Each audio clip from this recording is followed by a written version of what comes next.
Hi hello வணக்கம் அன்பு நண்பர்களே, எல்லோரும் எப்படி இருக்கிறீங்க? Welcome to my channel.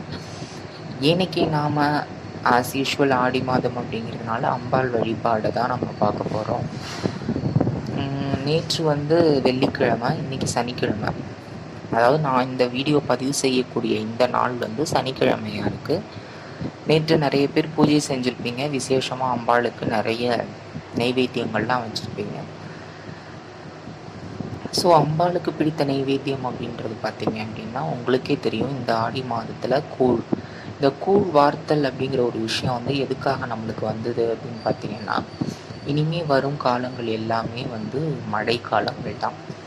So மழை கொஞ்சம் கொஞ்சமாக நம்ம பூமியை மழை நாட்களாக மாறக்கூடிய ஒரு நாள். ஸோ அதனால நிறைய நோய் தொற்றுகள், இந்த வெயிலால் ஏற்பட்ட இந்த உஷ்ணம் கொஞ்சம் கொஞ்சமாக தணியக்கூடிய ஒரு மாதம் இந்த மாதத்திலிருந்து.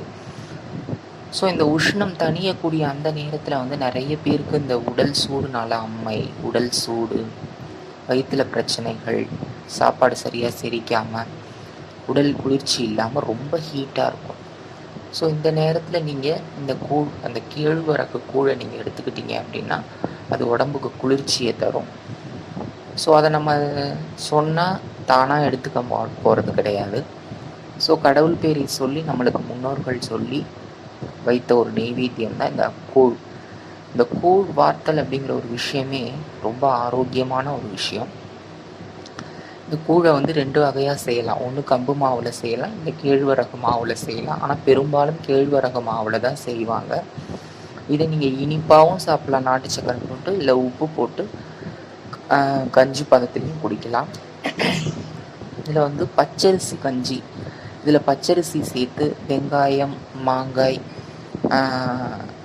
கொஞ்சோண்டு அதில் தாளிப்பு போட்டு இந்த மாதிரி உப்பு சேர்த்தும் சாப்பிடுவாங்க. நாட்டு சர்க்கரை போட்டு ஸ்வீட்டாகவும் சாப்பிடுவாங்க. ஸோ இது 2 வகையில் இந்த கேழ்வரகு கூட சாப்பிடலாம். இந்த புரதச்சத்து அப்படிங்கிறது உடம்புக்கு ரொம்ப நல்லது. இதில் நிறைய ப்ரோட்டீன் இருக்குது, ரிச் ப்ரோட்டீன் அப்படின்னு கூட சொல்லலாம். அந்த காலத்தில் இந்த கேப்பக்களின்னு சொல்லுவாங்க. இந்த களியைத்தான் தினமும், இந்த கூழை கொஞ்சம் கெட்டி பதத்தில் ஆக்கினா அது களி. ஸோ இந்த கூழைத்தான் தினமும் குடிச்சிட்டு இருந்தாங்க. நம்மளுடைய பிரதான உணவே இந்த கம்மங்கூழ் தான்.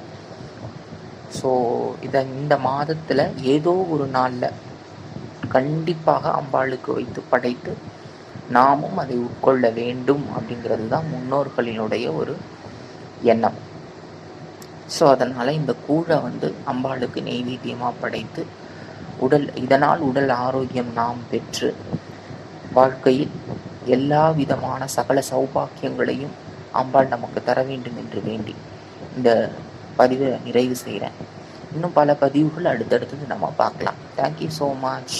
வாழ்க வளமுடன்.